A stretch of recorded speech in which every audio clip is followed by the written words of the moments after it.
નમસ્કાર વિદ્યાર્થી મિત્રો, આજના વિડીયોમાં આપણે જોવાના છીએ ધોરણ 12 મનોવિજ્ઞાનનું પ્રકરણ 2, જેનું નામ છે શીખવાની ક્રિયા. તેને આજે આપણે સમજવાના છીએ. આ પ્રકરણ વિશે આપણે આજના વિડીયોમાં વાત કરવાના છીએ. તો વિદ્યાર્થી મિત્રો, ચાલો તમારો વધુ સમય ન બગાડતા આજનો વિડીયો શરૂ કરીએ.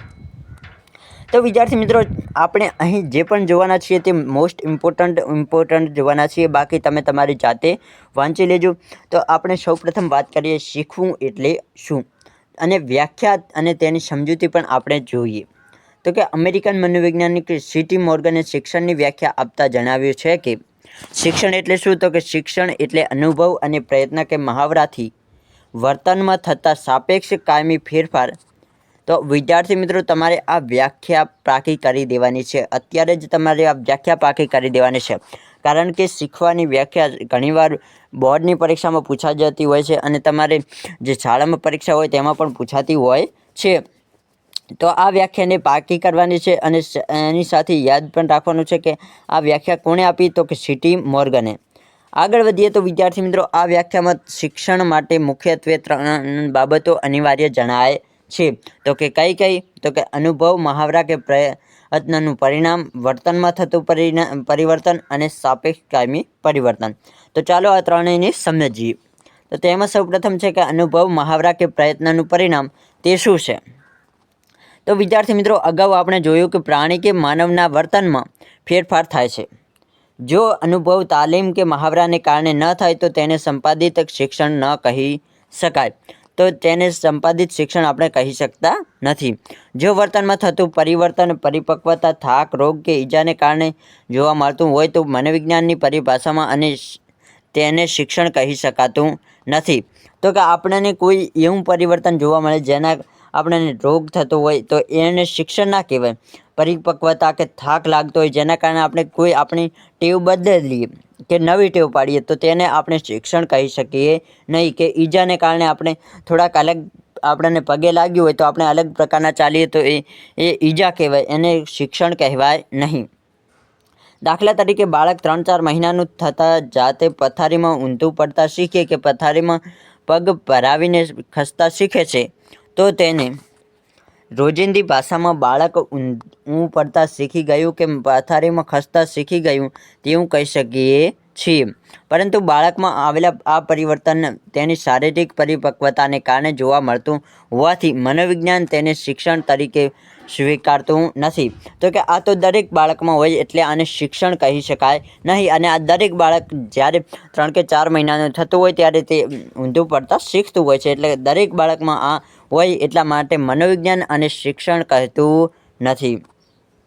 આ જ પ્રમાણે ખૂબ ચાલવાથી કે દોડવાથી પગ લથડવા માંડે છે. મેં તમને આગળ પણ જણાવ્યું કે પગે કોઈ ઈજા થઈ હોય કે આપણે વધુ દોડીએ કે ચાલીએ તો તેના માટે આપણે પગ લથડતા હોય તો તેને આપણે શીખી ગયા તેમ કહેતા નથી. કારણ કે આપણે જાણીએ છીએ કે પગના સ્નાયુઓની શક્તિ થોડા સમય માટે ઘટી જવાથી પગ આડા અવળા થાય છે. તે જ રીતે પગનું હાડકું તૂટી જાય, લંગડવાથી ક્રિયા હોય કે કેફી દ્રવ્યને કારણે વર્તનમાં પરિવર્તન જોવા મળતું હોય છે. તો આ તો મેં તમને આગળ જણાવ્યું. તો હવે જોઈએ વિદ્યાર્થી મિત્રો, વર્તનમાં થતું પરિવર્તન. તો એ શિક્ષણને કઈ રીતે આપણે સમજીએ. તો કોઈ પણ બાબતનું શિક્ષણ ત્યારે જ કહેવાય જ્યારે પહેલાં જ વર્તન હતું તેમાં પરિવર્તન જોવા મળ્યું. તો કે કોઈ પણ પ્રકારનું શિક્ષણ ક્યારે કહેવાય? તો કે જ્યારે પહેલાં જ જે વર્તન હતું તેમાં પરિવર્તન આવે. તો કે આપણે કોઈ પણ ક્રિયા કરતા હોય અને તેમાં કંઈક નવું ઉમેરાય તો તેને આપણે પરિવર્તન કહીએ, અને એ પરિવર્તનને આપણે શિક્ષણ મળ્યું તેમ કહી શકાય. દાખલા તરીકે બાળકને જ્યારે પહેલી વાર સાયકલ ચલાવતા આવડતું ન હોય એટલે જેવો સાયકલ પર બેસી સાયકલ ચલાવવાનો પ્રયત્ન કરે છે ત્યાર પડી જાય છે. આમ વારંવાર પ્રયત્ન કરતાં તેને ધીરે ધીરે સાયકલ પર બેલેન્સ રાખતા અને પેન્ડલ મારવા સાથે આગળ વધતા આવડી જાય છે. તો તમે પણ ઘણીવાર સાયકલ શીખવાનો પ્રયત્ન કર્યો હશે તો તમે પહેલી વાર કંઈ સાયકલ ડાયરેક્ટ આવડી જતી નથી હોતી, પરંતુ આપણે પ્રયત્નો કરવા પડે છે અને ઘણીવાર આપણે પડી પણ જતા હોઈએ છીએ. જો તમે તમારા ઘરથી શાળા દૂર હોય તો તમે ઘણા વિદ્યાર્થીઓ સાયકલ પણ લઈને શાળાએ જતા હોય છે તો શીખતા હોય છે. એ સાયકલ શીખતા ઘણીવાર લોકો પડી પણ જતા હોય છે, તો કે એને આપણે શિક્ષણ કહી શકીએ કે વારંવાર આપણે ભૂલો કરી અને છેલ્લે આપણે સાયકલ ઘા શીખી જઈએ, પછી ગમે ત્યાં સાયકલ લઈને જઈએ, તો તેને આપણે શિક્ષણ કહી શકાય કે હવે આ સાયકલ આવડી ગઈ. આમ વારંવાર મહાવરો કરવાથી તે સાયકલ ચલાવી શકીએ છીએ. આમ આ ઉદાહરણ શિક્ષણ એ વર્તનમાં થતું પરિવર્તન જે સ્પષ્ટ કરે છે. આગળ જોઈએ તો કે સાપેક્ષ કાયમી પરિવર્તન.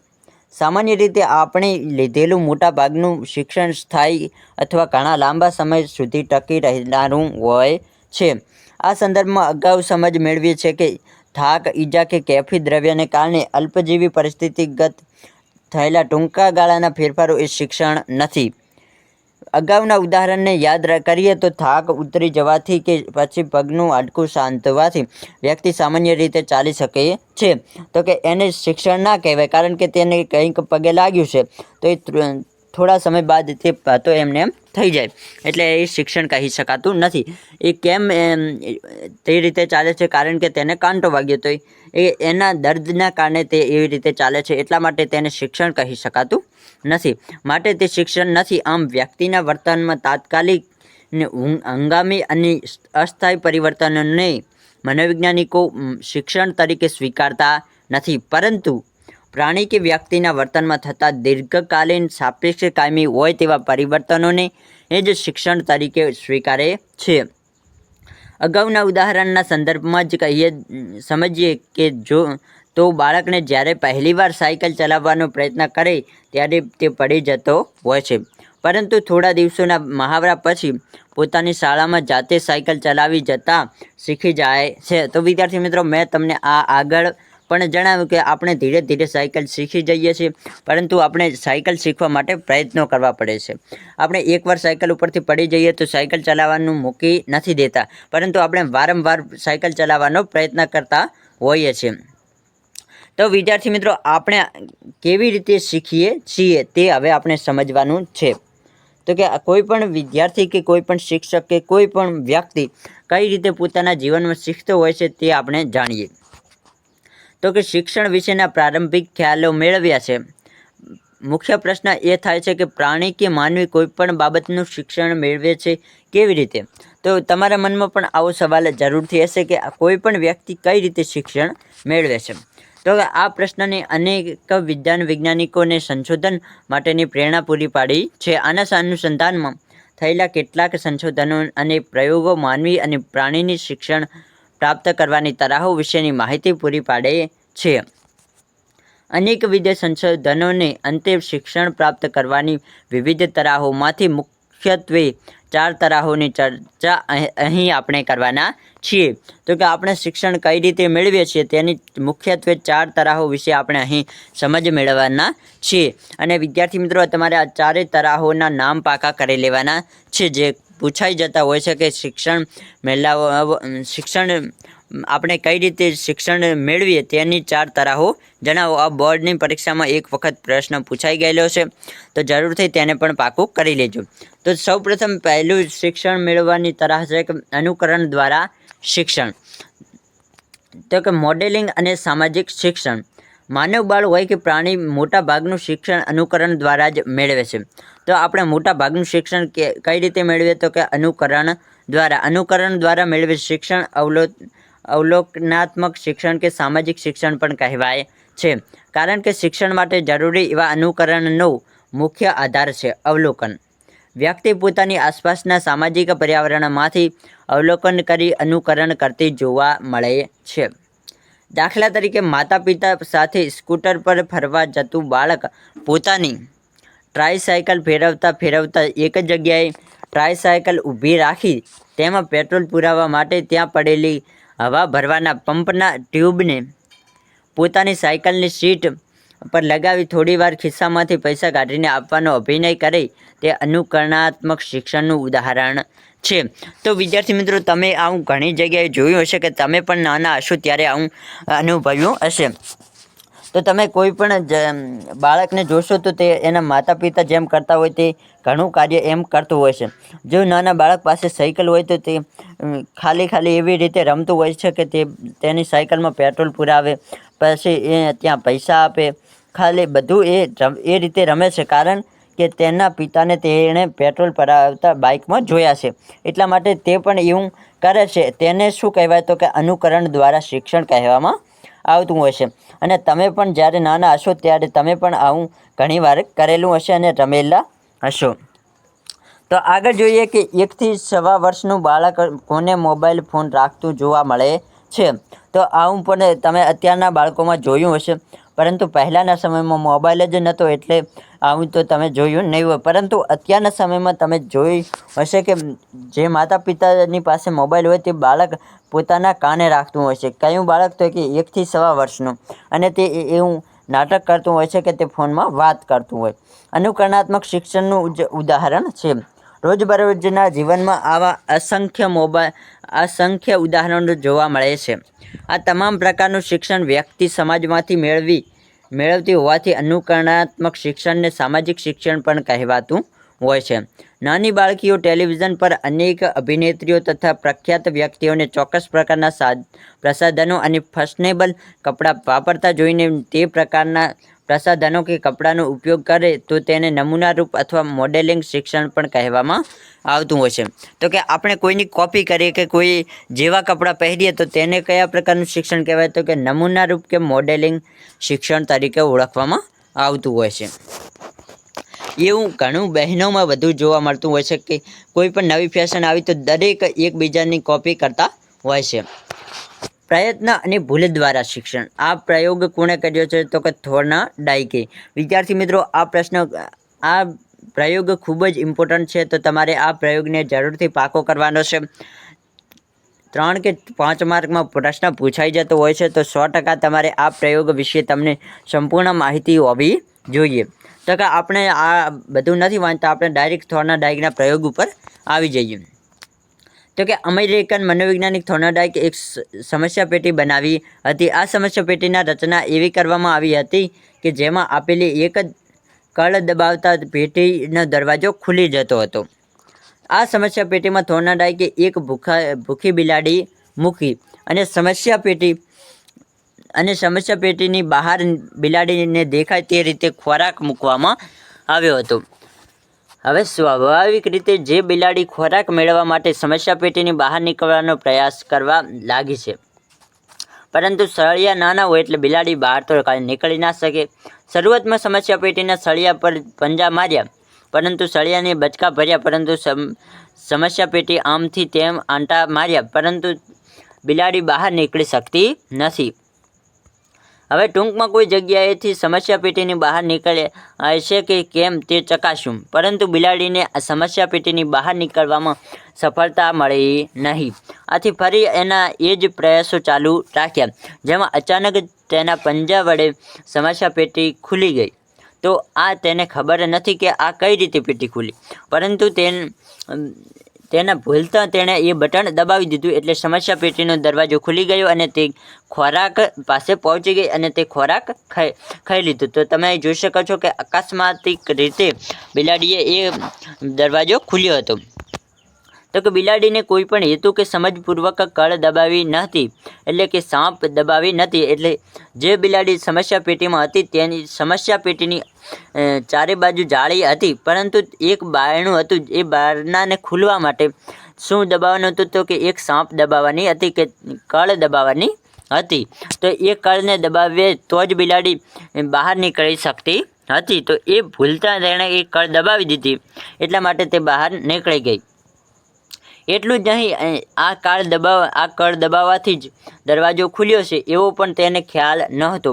એટલે પહેલીવાર તેણે એવું ભૂલતા દબાવી દીધું તો તેને કોઈ પણ પ્રકારની માહિતી ન હતી.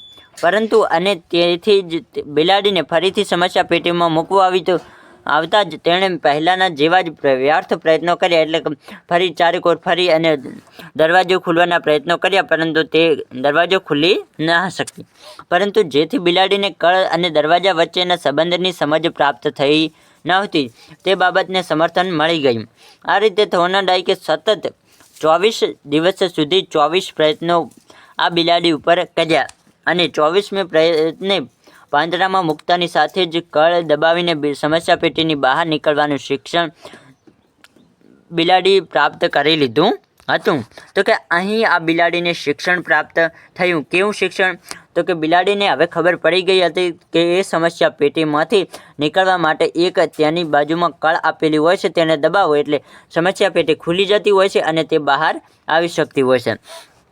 એટલે કે એને કેટલા દિવસે આ ખબર પડી? તો કે 24 દિવસે એને ધીમે ધીમે ખબર પડી કે આ કળ દબાવવાથી જ હું બહાર નીકળી શકું. તો એ ધીરે ધીરે એને આમાં જ્ઞાન આવ્યું, એટલે એ બિલાડીને શિક્ષણ પ્રાપ્ત થયું. શું શિક્ષણ? તો કે કળ દબાવે એટલે તે સમસ્યા પેટીની બહાર નીકળી શકે. આ બિલાડીનામાં શિક્ષણ પ્રાપ્ત થયું. સામાન્ય રીતે પ્રયત્ન અને ભૂલ દ્વારા મેળવતા શિક્ષણમાં જેમ પ્રયત્ન વધતા જાય તેમ પ્રયત્ન માટે લાગતા સમયમાં નોંધપાત્ર ઘટાડો થતો જાય છે. અહીં પણ બિલાડી પરના પ્રયોગાત્મક પ્રયત્નો વધતા સમસ્યા પેટીના ખુલવાના સમયમાં પણ નોંધપાત્ર ઘટાડો જોવા મળ્યો. પ્રથમ દિવસે બિલાડીને કળ દબાવીને સમસ્યા પેટીનો દરવાજો ખોલવામાં લગભગ 160 સેકન્ડ લાગ્યા, પરંતુ જેટલો સમય લાગ્યો જ્યારે 24મે પ્રયત્ન માત્ર 10 સેકન્ડની અંદર બિલાડી બહાર નીકળી ગઈ, કારણ કે બિલાડીની પ્રેક્ટિસ થઈ જતી, જેવી અંદર જાય તેવી કળ દબાવીને બહાર. એટલા માટે ખોરાક મેળવવાનું શિક્ષણ પ્રાપ્ત કરી લીધું હતું. આમ પ્રયત્ન અને ભૂલો દ્વારા મળતા શિક્ષણમાં શરૂઆતના પ્રયત્નોમાં ભૂલો વધારે જોવા મળે છે, પરંતુ જેમ જેમ પ્રયત્નો વધતા જાય તેમ સમસ્યા અંગેની સમજ પ્રાપ્ત થવાથી ભૂલો ઓછી થતાં છેવટે ભૂલ વગરના પ્રયત્ન દ્વારા શિક્ષણ પ્રાપ્ત થતું જોવા મળે છે. તો હવે વિદ્યાર્થી મિત્રો, આપણે કયો પ્રયોગ જોયો? તો કે થોર્નડાઇકનો સમસ્યા પેટીનો પ્રયોગ જોયો, પરંતુ હવે આપણે જોવાનો છે અભિસંધાન દ્વારા શિક્ષણ. તેના વિશે આપણે માહિતી પ્રાપ્ત કરવાની છે. અભિસંધાન એટલે જોડાણ. અભિસંધાન એટલે શું? તો કે જોડાણ. અભિસંધાન એ શિક્ષણની એક તરાહ છે જે સહચાર્યવાદ ઉપર આધારિત છે. મૂળ તટસ્થ ઉદ્દીપક સિવાયના અન્ય ઉદ્દીપક પ્રત્યે સમાન પ્રતિક્રિયા આપવાનું શિક્ષણ પ્રાપ્ત થાય તો તે પ્રક્રિયાને અભિસંધાન થયું કહેવાય છે. દાખલા તરીકે, શાળાના જુદા જુદા પ્રકારના ઘંટ વાગવાથી સાથે જોડાયેલી આપણી વિવિધ પ્રવૃત્તિઓ. આ પ્રકારના શિક્ષણમાં વ્યક્તિને થતા અનુભવોની સાંવેદનિક પ્રતિમાઓનું મગજમાં જોડાણ થતું હોય છે, અને તેથી એક ઉદ્દીપકની રજૂઆત થતાં અન્ય ઉદ્દીપક સ્મૃતિ તાજી થાય છે. આમ અભિસંધાન એટલે અનુભવોની એક એવી સાંકળ જેમાં એક ઉદ્દીપકની ઉપસ્થિતિમાં અન્ય ઉદ્દીપકોની હાજરી હોવાનો અહેસાસ થાય છે. રશિયન શરીરશાસ્ત્રી ઇવાન પેટ્રોવિચ પાવલોવે 1849 થી 1936 પાચન ક્રિયાનો અભ્યાસ કરતાં અનેક પ્રયોગો કરી અભિસંધાનને સમજાવ્યું છે. આ અભિસંધાન પરંપરાગત હોવાથી શાસ્ત્રીય અભિસંધાન અથવા રૂઢ અભિસંધાન તરીકે પણ ઓળખવામાં આવતું હોય છે. આ ઉપરાંત શાસ્ત્રીય અભિસંધાનને પ્રશિષ્ટ અભિસંધાન પણ કહે છે. તો તમારે આ યાદ રાખવાનું, તો કે શાસ્ત્રીય અભિસંધાનને બીજું શું કહેવાય? તો કે શાસ્ત્રીય અભિસંધાનને પ્રશિષ્ટ અભિસંધાન પણ કહેવામાં આવતું હોય છે. આગળ જોઈએ તો કે પ્રશિષ્ટ અભિસંધાનનો પ્રયોગ. જે આપણે આગળ પ્રયોગનું નામ સાંભળ્યું તેનું હવે અહીં આપણે સંપૂર્ણ પ્રયોગ જોવાનો છે.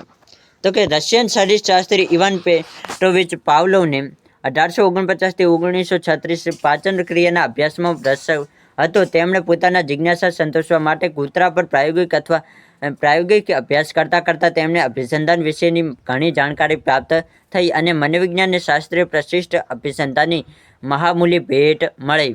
પાવલોવને 1904માં તબીબી વિદ્યા ક્ષેત્રમાં નોબેલ પારિતોષિક એનાયત થયું હતું.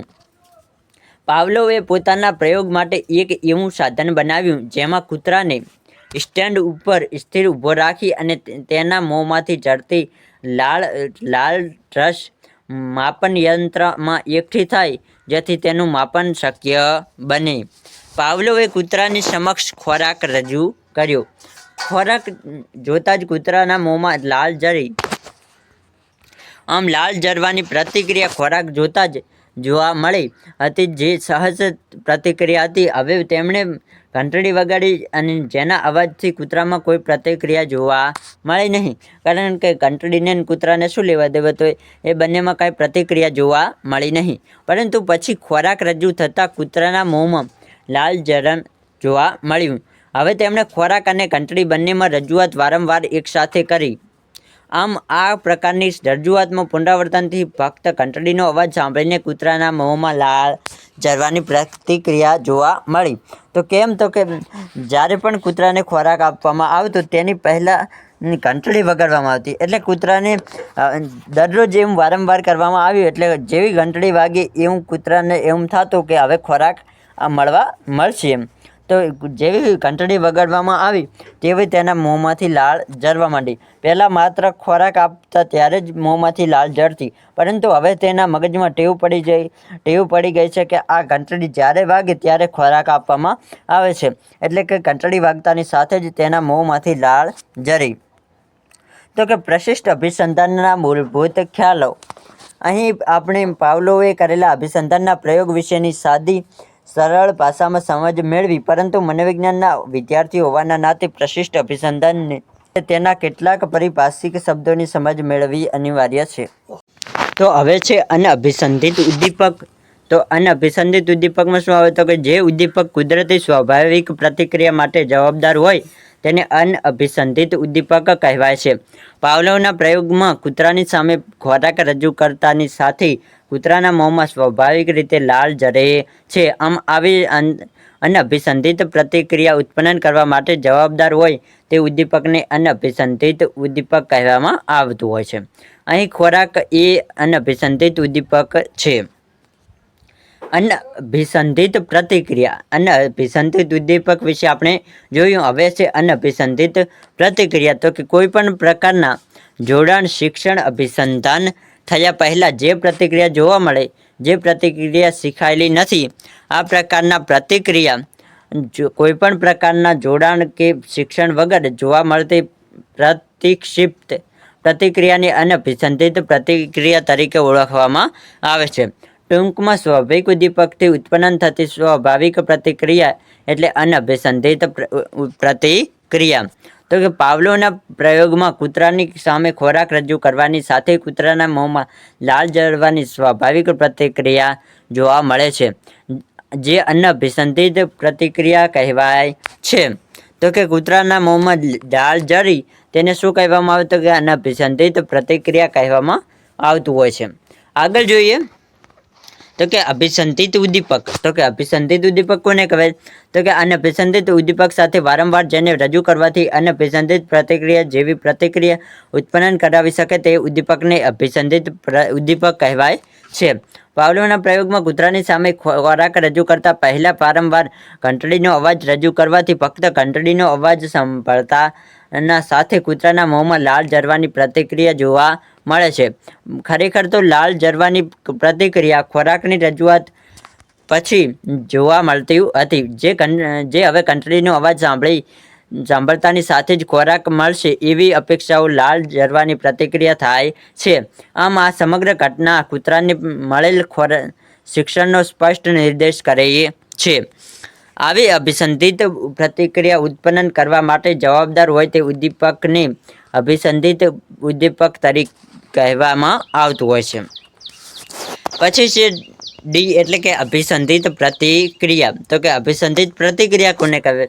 તો કે જે પ્રતિક્રિયાનું જોડાણ પહેલાં જે ઉદ્દીપક સાથે નહોતું, પરંતુ શિક્ષણ કે મહાવરા બાદ ચોક્કસ ઉદ્દીપકની રજૂઆત થતાં આ જે પ્રતિક્રિયા જોવા મળે તો તેને અભિસંધિત અભિસંધિત પ્રતિક્રિયા કહેવામાં આવે છે. તો કે શિક્ષણ કે મહાવરા બાદ ચોક્કસ જે પ્રતિક્રિયા જોવા મળે તેને અભિસંધિત પ્રતિક્રિયા કહેવામાં આવતી હોય છે. પાવલોના પ્રયોગમાં ઘંટડી અવાજ સાંભળતાની સાથે કૂતરાના મોંમાં લાળ ઝરવાની પ્રતિક્રિયા અભિસંધિત પ્રતિક્રિયા છે.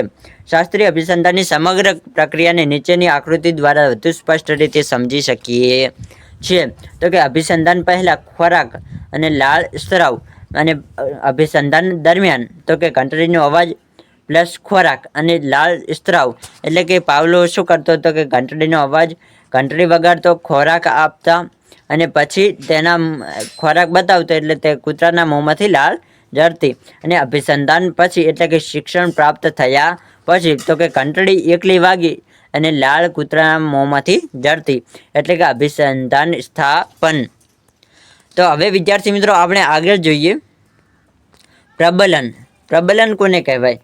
તો કે પ્રાણીની પ્રતિક્રિયાને બળવત્તર બનાવતું ઘટક એટલે પ્રબલન. પાવલોના પ્રયોગમાં ખોરાક એ પ્રબલન છે. તો કે ખોરાક એ પ્રબલન છે, કારણ કે પાવલોએ ખોરાકના લીધે જ ઘંટડીવાળો એ પ્રયોગ સક્સેસ બન્યો. એટલે પાવલોના મનમાં ખોરાક એક મહત્તમ છે, એ શિક્ષણ આપવા માટે તે એક મહત્તમ ગણી શકાય છે.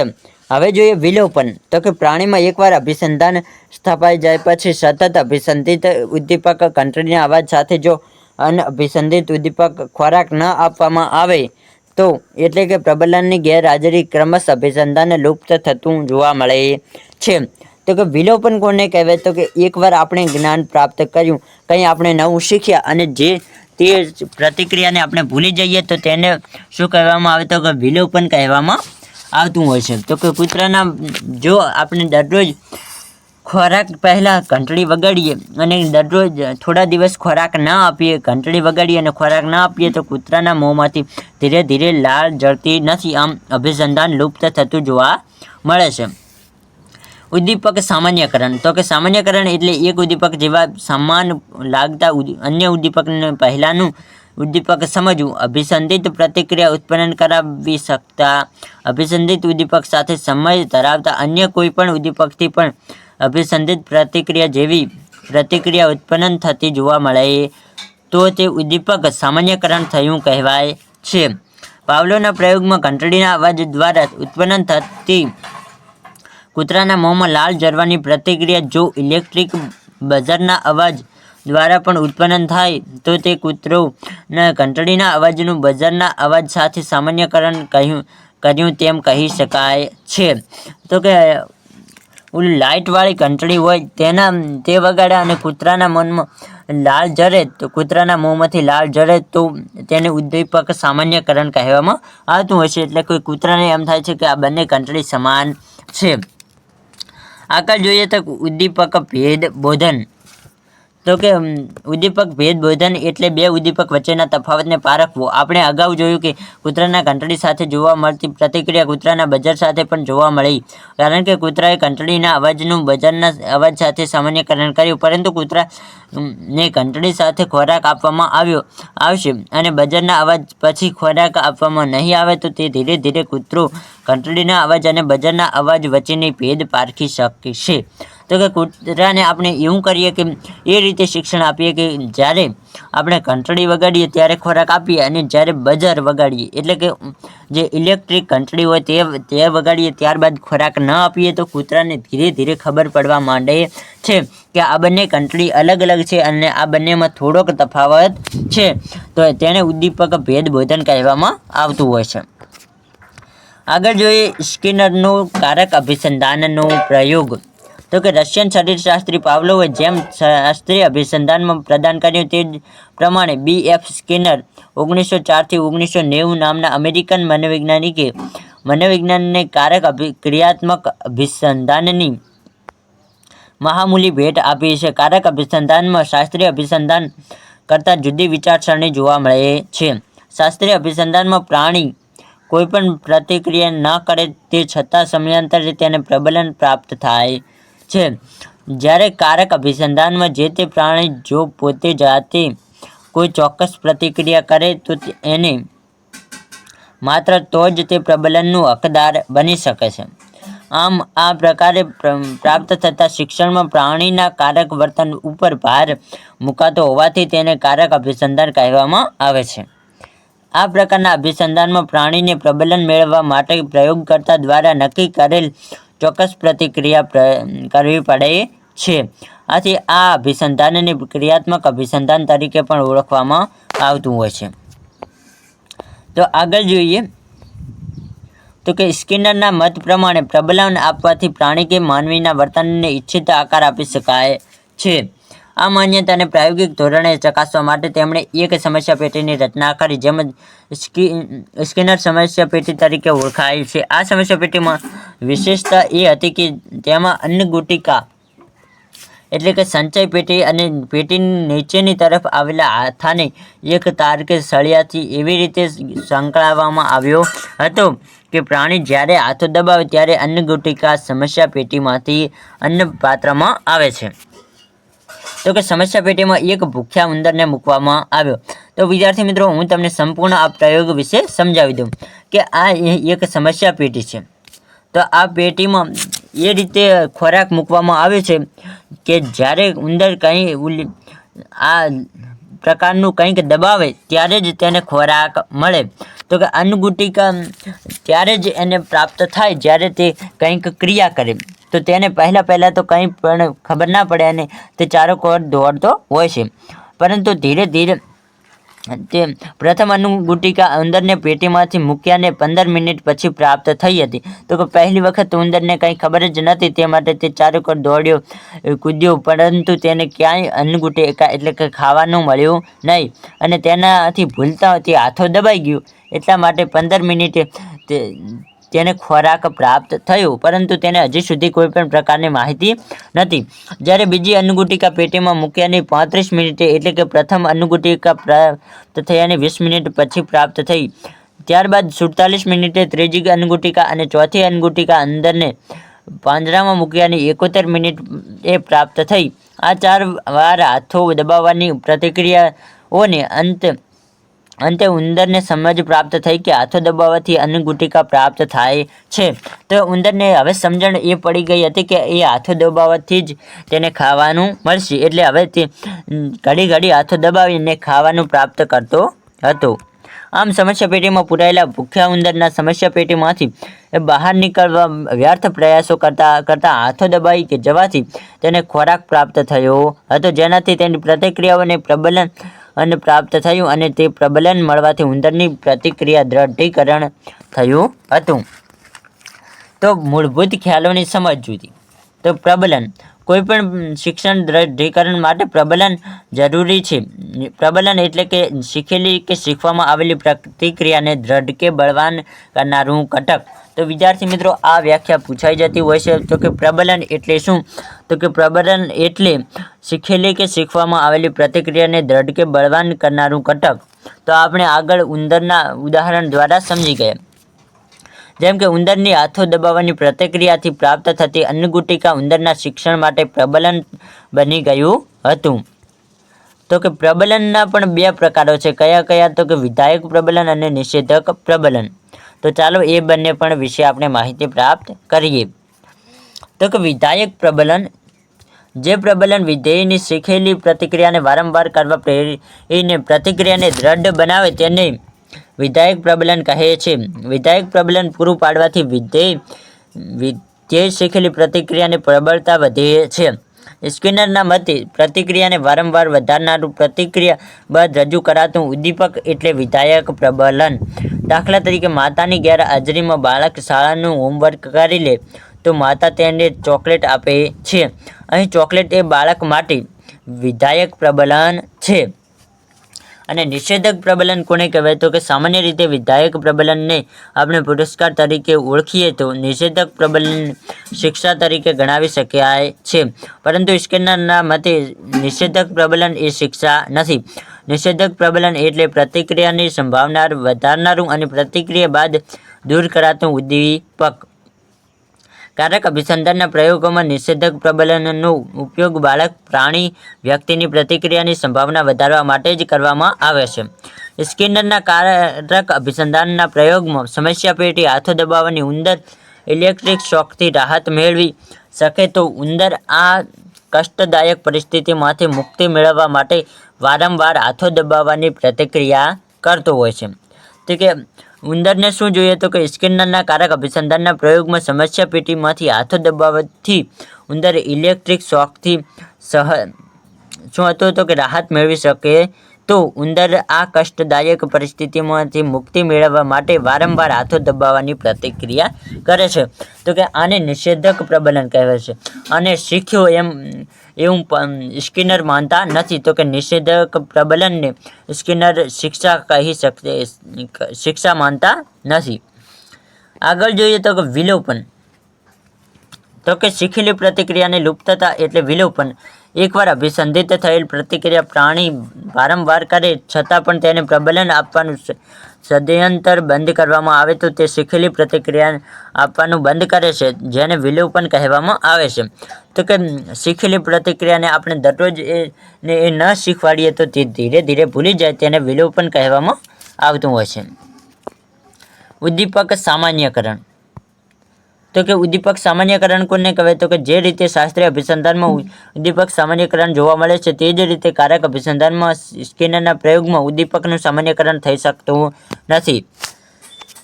કારણ શું છે? તો કે કારણ કે અભિસંધાનમાં સમગ્ર સ્કિનર પેટી એ જ ઉદ્દીપકીય પરિસ્થિતિ છે. જો કે રોજબરોજના જીવનમાં કારક અભિસંધાનમાં પણ ઉદ્દીપકનું સામાન્યકરણ થવાના અનેક ઉદાહરણો જોવા મળે છે. દાખલા તરીકે, બાળક રમકડાથી રમતું હોય અને તમે તેનું રમકડું સંતાડો તો તે થોડી વારમાં જ બાળકની રમકડું શોધી કાઢે છે.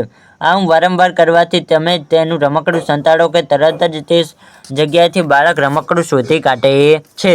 તો તમે આવું ઘણીવાર જોયું હશે કે તમે પણ કોઈક બાળક સાથે આવું કર્યું હશે કે બાળકનું રમકડું સંતાડી દો તો બાળક શોધે છે. પહેલી વાર ગોતતા તો તેને વાર થાય છે, પરંતુ તે ધીરે ધીરે ઘા ગોતી લે છે તો રમકડું શોધી કાઢે છે. આમ બાળકને નવી જગ્યાએથી રમકડું શોધી કાઢવાની ક્રિયા એ રમકડું સંતાડવાની જૂની જગ્યા સાથે રમકડા સંતાડવાની નવી જગ્યાનું સામાન્યકરણ થયાનો સ્પષ્ટ નિર્દેશ કરે છે.